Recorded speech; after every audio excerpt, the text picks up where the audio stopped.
Hello and welcome again to another episode of One Starfish, where our mission is to help change the world one starfish or one person at a time. I'm really excited for our guest. She's all the way down in Mexico. Petia is an abundance mindset alignment coach and primarily helping women step into their abundance. So welcome to the show. It's great to have you. Thank you. Thank you so much for having me, Angela. I'm so excited for today. Me too. So tell us a little bit what got you into the abundance mindset, go back to whenever you started this and tell us a little bit about your past to get you into your present and where your future is going.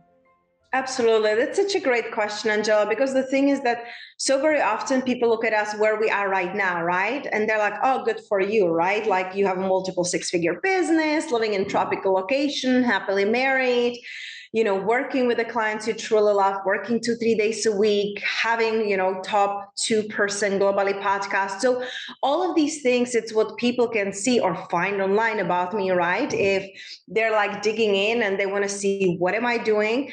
And the thing is that it hasn't been always this way. It's so easy to look at people where they are and feel like discouraged. But what I always invite people, it's look at around those and be encouraged, because if others can do that, they're just giving you the possibility of doing it yourself or whatever you choose to be doing. Because you were asking how to pronounce nobody can pronounce my name. It's like I was raised and born in a very small town in Czech Republic, hence there's my unpronounceable name and my accent.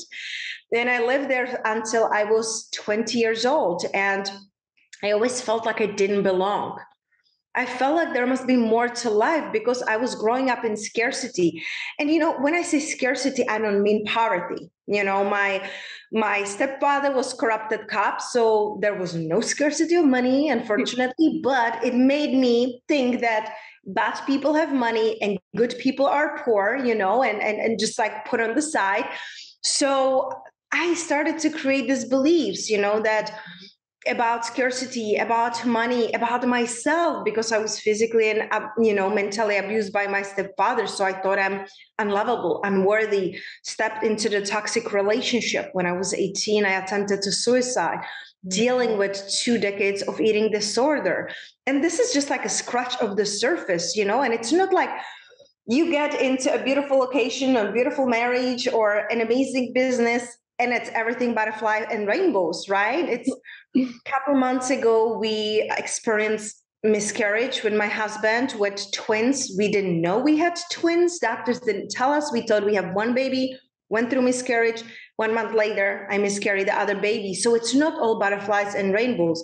I was sharing with you, Angela, a couple days ago, we were in experienced armed robbery with my husband. So it's not about have everything and everything it's perfect and everything will go smooth for the rest of your life. Mm-hmm. It's learning how to work through these situations and obstacles and turn them into opportunities and really help those around you. I didn't have that when I was growing up, and that's why I became the one that I needed. I needed someone who will motivate me, inspire me, and tell me that I matter, because I didn't have that. So I am who I am today because I needed someone like me in my life. And that's why I chose to work with women.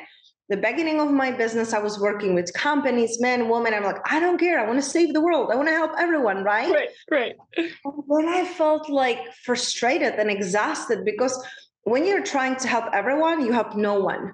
Because you're not for everyone. You're not meant to be. So I'm reminding women to really tap into their truth, into their purpose, and help things and causes and people that really light them up. Imagine if everybody would do that, what truly lights them up, whether it's for work, for business, or just in their family, how different the world would be, how more peaceful and loving the world would be. So I'm here just to light up the other, people around me. So, and it's interesting because a couple of people, and even including my clients, they told me that I'm, abundance and light activator, that I activate the light in others. And, when you're lit up, everything is so much better and easier in your life, but also those around you. Like how amazing, Angela, it feels when we see people who are passionate, lit up, and really truly living in their purpose. It's life-giving. That's so true. So I'm curious. So you became the person for yourself in this terrible situation kind of growing up. What was a catalyst? Like where did that start? Do you remember a specific person, a specific occasion that you decided to take control and started to change your life? I feel like, like very often people ask me, was there like one thing that happened or light bulb or aha moment? I feel like for me, it was more of like gradual, I feel like universe, God, source, whatever you believe in will give us like a gentle nudges. And if you don't listen, it's just going to like knock you out of your chair. It's going to just like push you and kick your booty. So I feel like I was getting these little nudges and I wasn't listening as far as was for like my first marriage that, my husband was cheating on me. He was narcissistic and like, it was not good marriage. But on the outside, we look perfect together, like on a paper, we look good together. And so it was like these little nudges and being in a job that I was not valued and appreciated. So all these little things, I kept passing them, because I didn't feel worthy. Right. So dealing with depression, eating disorder, and then again, I was around my 30s, like 28, 29. I started to deal with depression again. I felt like a fraud. Like everybody would think that on the outside, my life is perfect. On the inside, I was dying. On the inside, I was feeling empty and so guilty, because like you seem to have it all and you don't, right? So that was the time when I'm like, I can't live like this. I can't. And it was all these little things and nudges that were accumulating in my life, And I'm like, I can't do this. I can pretend I'm okay when I'm not. And this was over a decade ago. So it wasn't as easy as now. Like, oh, go check out this podcast. Go check out this person on Instagram, this therapist on Instagram. Back then, it wasn't as open. Of course, we didn't live in like, ice age. It was, but not as it is now.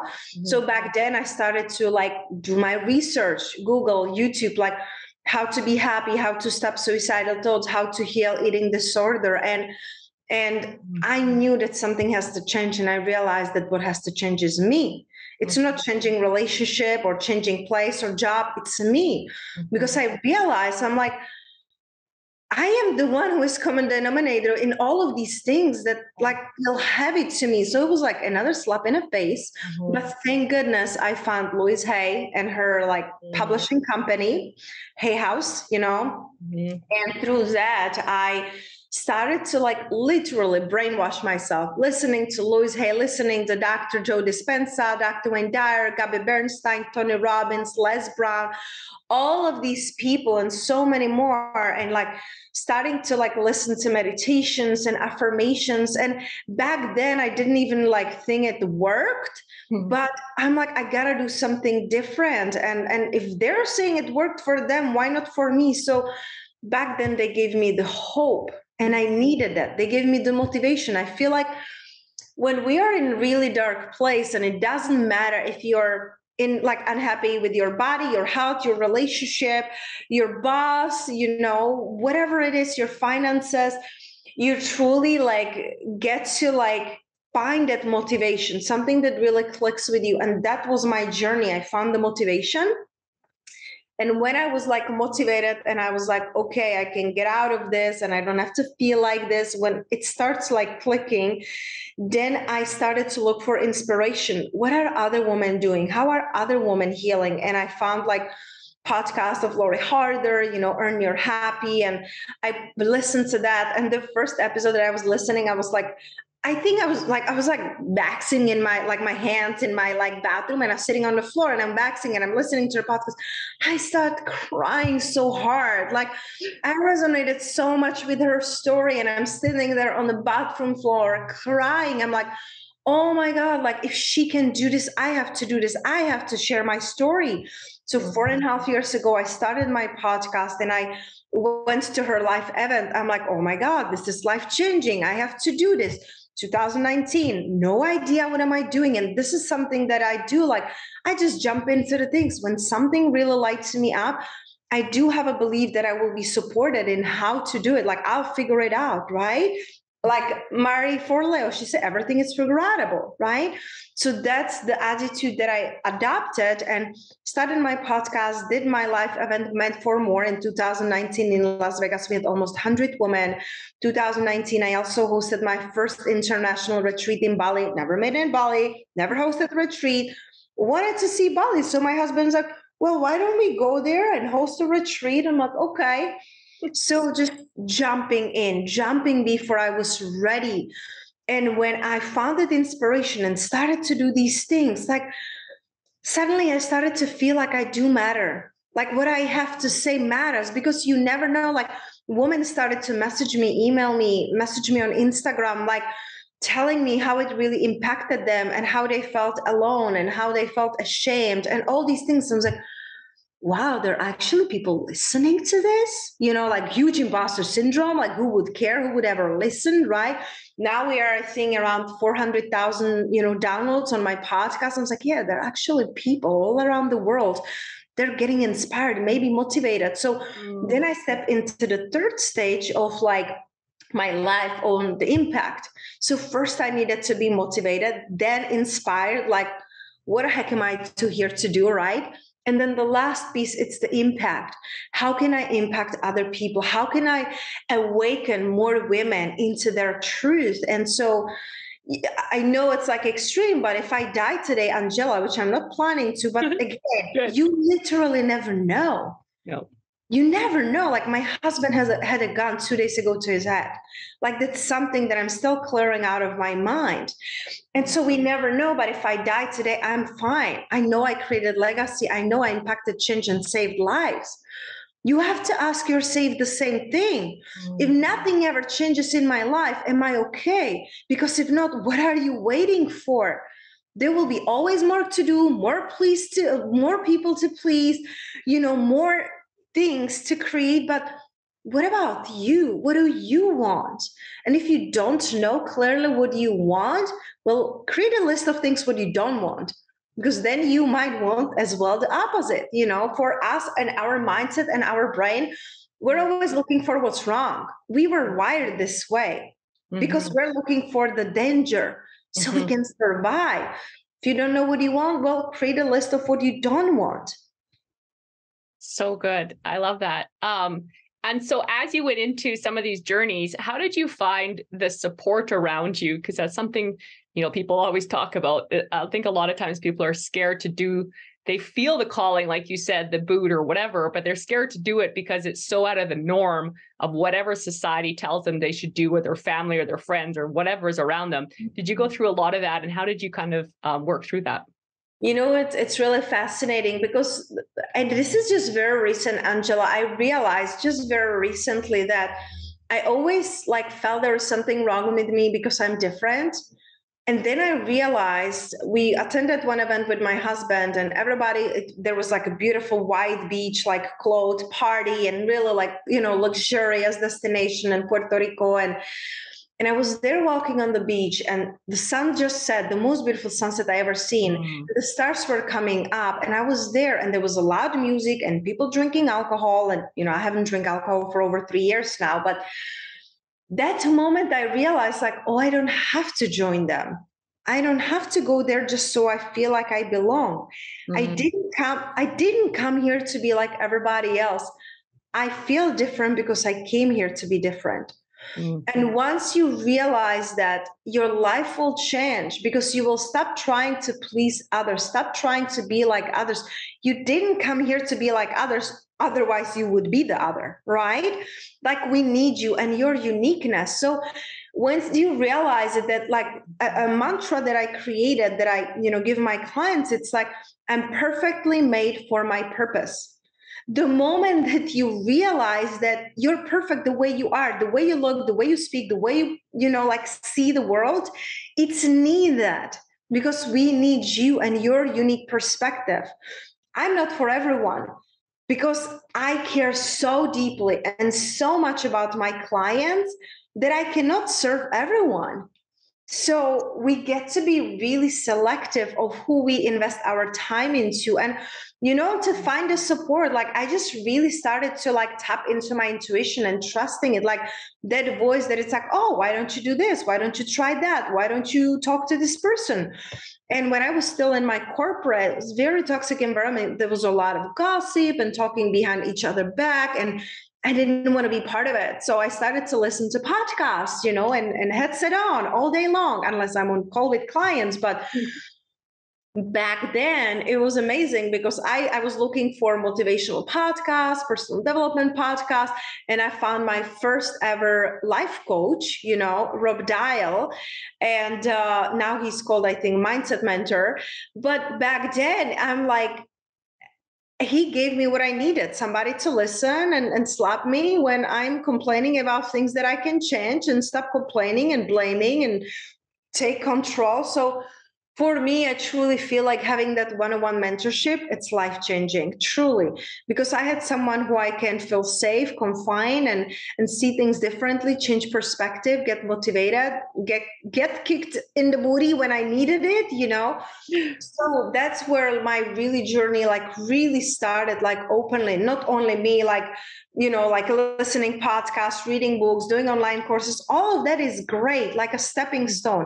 But to really align with you, I truly feel that in-person events and having one-on-one mentor, that's what really made the biggest change for me. And that's what I'm doing now, like doing VIP experiences, like 1 day, 2 day, one-on-one, like mini retreat for my clients, because they're taken away from their habitual environment and what they normally do, and they eat differently, drink differently, are treated differently. Everything is taken care of. We have a private chef, we have a beautiful villa, private driver.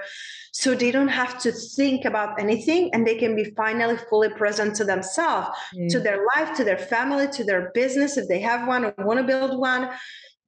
It's a life-changing. So what I have experienced, and also there was a contrast. I hire mentors that they didn't do what I desired them to do, or I felt like, oh, I don't like this. Like I have one mentor who told me, like, we had a one call a month, and then if I had any other questions, I can email her, but she would get back to me in like 2-3 days. Well, in 2-3 days, I don't have that question, right? Like I already Googled everything. So it's, and that's why I'm like more accessible to my clients. Of course, there are boundaries, like I'm off on the weekends. Saturday, it's my digital detox. I always tell them, don't call Petia, call 911 on the Saturdays. But it's so beautiful. My clients feel nurtured and loved and seen and supported every step of the way, very holistically, whether it's life, business, their nutrition, like all the things that I've experienced, I share with my clients. So I feel like it's really important, find someone that you can connect heart to heart. Because before I connect ego to ego, like, oh, she's making a lot of money, I want money, let me work with her. Mm-hmm. But I didn't care. She's hustling and working 7 days a week that I don't want to be doing. I don't believe in hard work and hustle. Been there, done that. I had 4 jobs at a time, sleeping 2 hours a day, So it doesn't work for a long term and what I want to build. So really, like when you're choosing to hire someone, make sure that you energetically connect, that you really genuinely love that person, and then check what is their lifestyle, how they're living. Do you connect? Would you change your life with theirs, right? Like, do you align with how they're making money and impact? So if you wouldn't swap your places with that person, well, let it go and really like I want something like this or even better, but don't settle, not in relationships, not in job, not in hiring a mentor or coach. So good. So if someone's listening to this and they're like, man, this is like, they're just getting down that journey. You've talked about a lot of different stuff. You talked about meditation. You've talked about affirmations. You've talked about reading, audio, all this stuff. What do you think? Like, because I think sometimes people get overwhelmed. They're like, I got to do all of this stuff. Mm-hmm. And I know a lot of people, they try and then they fail or quote fail and they just quit everything. So like, not for me. I hear you. So what would you give for obviously reach out to Petia if there's, some questions and stuff like that. Of course, we're going to have all our information in the show notes, but what's something that you would give for a tangible, like, okay, you know what, today, why don't you start this? Mm-hmm. And I feel like I love what you're saying, because like, we are like, oh, I will do all of these things. You do it for 2 days, you are overwhelmed and you quit. So, I feel like you ask perfectly, like, how can we start? So it all starts with the start of your day, and it can take only 5 minutes.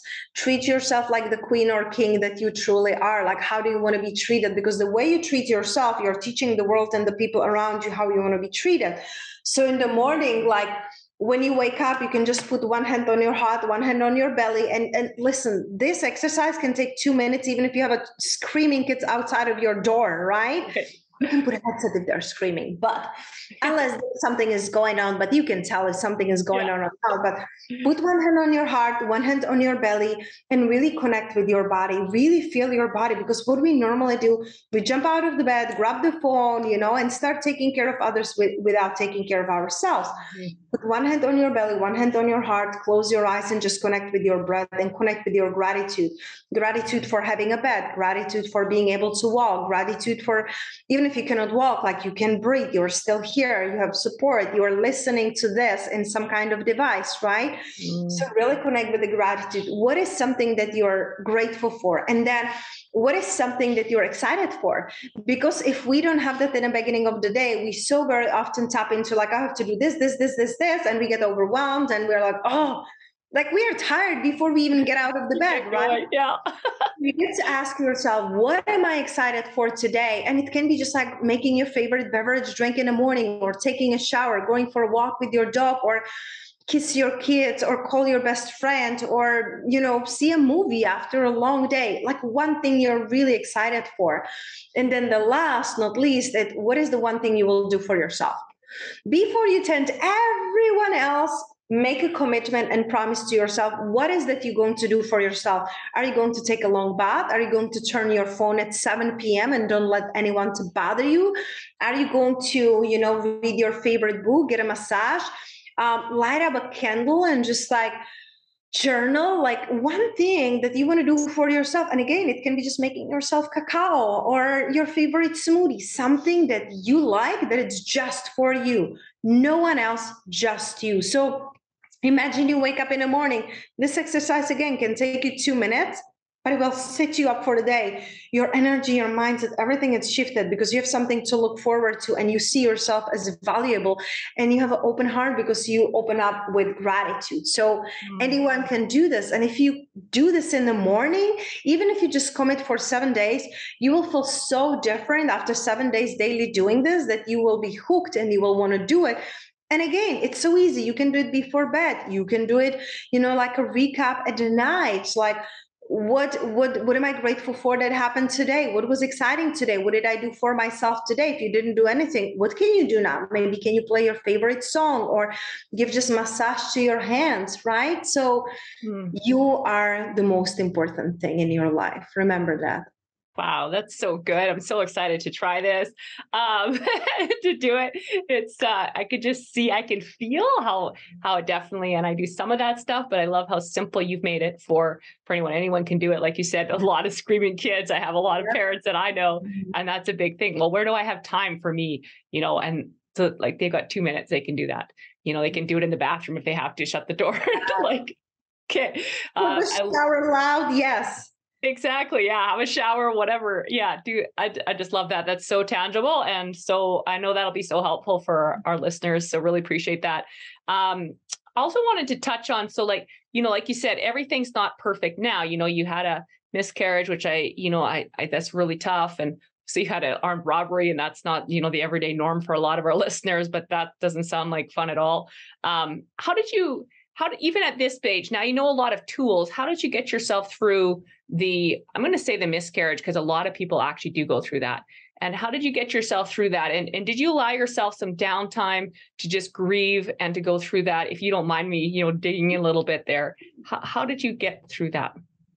That's a great question. Like you said, like, miscarriage is so much more common that we want to even acknowledge. And the thing is, so many women don't talk about it at all. There can be shame, guilt, or they just dismiss it because they got to go back to work, or their partner, it's like, well, it's not a big deal. We'll make another baby. It's like, men feel this differently. And funny enough, we even recorded a podcast with my husband, because I wanted to know like the men's mindset about miscarriage. So that will be released actually next week, but probably after this is released, it will be already on. So to see and hear the perspective of men, because for me, I did allow myself like a downtime. When this happened, we were in the United States, we're in California at our family cabin. So there was a lot of nature. So I really allowed myself to grieve. We created a beautiful ceremony for our, angel baby. And we just put in a little box, the remains, and we put inside like a necklace with the angel wings and crystals and wrote the letters. So there was like certain kind of closure, because if you just keep going, it's like it will stay in your body whether you pretend you're okay or not. So giving myself time physically and emotionally, and like leaning more on my husband, leaning on my team, asking for help, I reschedule and cancel a lot of appointments and gave myself, a couple of weeks to like completely do nothing and just be in a nature and crying and really releasing that. So I feel like it's very important to have someone to talk to. There are a lot of organizations and groups, and I personally love one-on-one, not groups. That's just for me. So I talk, with my mentor, with my husband, with my best friend who also went through a couple of miscarriages herself. So she knew how I feel. Like people can give you like sympathy, right? Like, oh, I'm so sorry this happened, but they never experience it. And they don't understand you. Mm-hmm. It's like a skinny person who was never overweight, who is telling like, oh, you can do this and this and this, and don't worry. Like, no, you have no idea how I feel in my body, right? So it's like connect with those who did. And you can, search on Google, or you can go even on like Instagram and look for hashtags like healing miscarriage. Like I know I did a lot on my post. I have a podcast about it. You can reach out to me. I had a woman who reached out to me, and you're never alone. You're never alone. And I need you to understand you didn't do anything wrong. Mm. You haven't done anything wrong. It's huge because we feel guilty, like we should carry. And even like the word miscarriage, like we miscarry, like no, like there is a million different things that can happen, and I truly believe that the nature, it's just wiser than us, than our mindset. So like a lot of journaling, a lot of listening to music, a lot of like releasing. I created a playlist, like healing miscarriage, and listening to meditations, listening to music that like I intentionally listened to the music that made me cry. I wanted to release. I wanted to let it out. I didn't want to keep it inside of my body. So if anyone wants, I can send them the playlist. It's on YouTube. But I feel like giving yourself exactly what you need and allowing yourself to be where you are, because we had our first miscarriage in July and I was 2 months pregnant. And it doesn't matter if you're 2 weeks pregnant or like the longer, it's harder. I know that. Mm-hmm. But like we connect some women so deeply, like there is a life growing inside of you and then suddenly it's not there. It's very hard. Mm-hmm. So, like we had our first miscarriage in July and I kept like spotting and like I didn't have pain or cramps or anything. So I was like, oh, my body, it's like keep cleansing. And then, I start bleeding again. And I'm like, okay, it's my period. It's like all is good, right? And then I went, we were in States and I saw a doctor and he was like, well, the majority is still inside of you. So we have to do surgery. I'm like, no, I'm not doing surgery. I know my body and I know I don't have an infection. I don't have any fever. I don't have any problems. I want and he was like, well, women don't want to deal with this. So they just get DNC. I'm like, what do you mean they don't want to deal with it? I don't judge anyone, but if my body knows how to release and heal naturally, why would I force it if there is no signs of, and listen, I'm no doctor. Everybody has to like trust themselves and their intuition. This is my case and this is my story and how I felt. And I felt, and I, talked with my husband and he asked like questions like, how long can we wait? What would be the signs that we have to do something? And again, there was no sign of infection, no pain, no nothing. It's just my body still cleansing. And when we came back here in September, I traveled to the States to attend my mastermind and a live event. And on my way back, I had a second miscarriage. I didn't know I was pregnant with twins. So, and that is in September. So since July till September, I was like healing through this. Like miscarriage, it's for some women, it can be like one day you lose the baby and then you're just, healing physically and emotionally. But for us, it was like 2 months pregnant and over 2 months, like, going through miscarriage. So it can be really hard. You have to give yourself the space. And, even for our second baby, we did ceremony, we light up candles, we went into our front yard here and, like wrote a letters, like, why should our second baby feel less than, right? So it was very unexpected for us, and we just shared how we felt. We wrote a letter to our angel baby, and say like, this was unexpected, we didn't know, and we want you to know that you mattered and we love you. And it's just it's a process, and time makes it better, but still it will be always part of you. Mm-hmm. Yeah. I think that that's good to grieve and allow yourself. Like I said, I know a lot of women in my life. My mom I was a fourth. I was really early. So she had 4 miscarriages basically before me. So it runs, I know what she's gone through a little bit, and I have friends. So I really appreciate you sharing. And like, as she, Petia said, reach out to her if you have gone through this, or reach out to other people, whatever it is you're going through. If it's not a miscarriage, if it's something else, I know I'm working through MS. And so same thing, it helps to have top people in your bubble that have the same thing you're going through. So you can communicate with them and they can actually understand you, because otherwise people don't know. They haven't gone through it. They just don't know, whatever it is. It's just how it is, which is really cool. So in wrapping up, I know we could go forever. This is really good stuff. But in wrapping up, I always have 3 final questions I like to ask. And then anything that we didn't touch on that you just think would be really valuable to leave for everybody. So first final question is, if someone's looking for their purpose, because people are always looking for their purpose and like, what they're here for, what's one sentence that you could say that could help them find that? Look into the human design. That's what really helped me, in one sentence. Look into the human design. That's what I do with my clients, and it's a beautiful blueprint and beautiful tool to understand why you came here. Love that. Number 2 is, what's a favorite quote and why?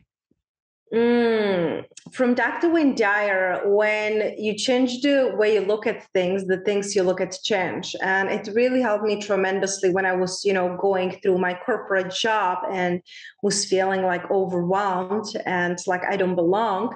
It really helped me to change how I am looking at things, because when we change our perspective, everything changes. I love that. And last question is, what's one word or sentence you want on your gravestone? Love. So if you run into someone in a coffee shop and they're like, I listened to that podcast, it's awesome, I love what you're doing, is there something that we didn't touch on that you just think is really important for everyone to hear? I feel like we really dig so deep today that I feel like everything that was on my heart was really shared. Yes. Good. I love it. Well, as always, listeners, make sure to rate, review, subscribe, share, follow Petia. And did I say it right? I'm still working on the name. Okay, perfect. I love it. Make sure to follow her. All the links will be in the show notes. Thank you so much for being on. If we can go out there, we can change one starfish or one life at a time. And together we can change the world. Thank you for your time.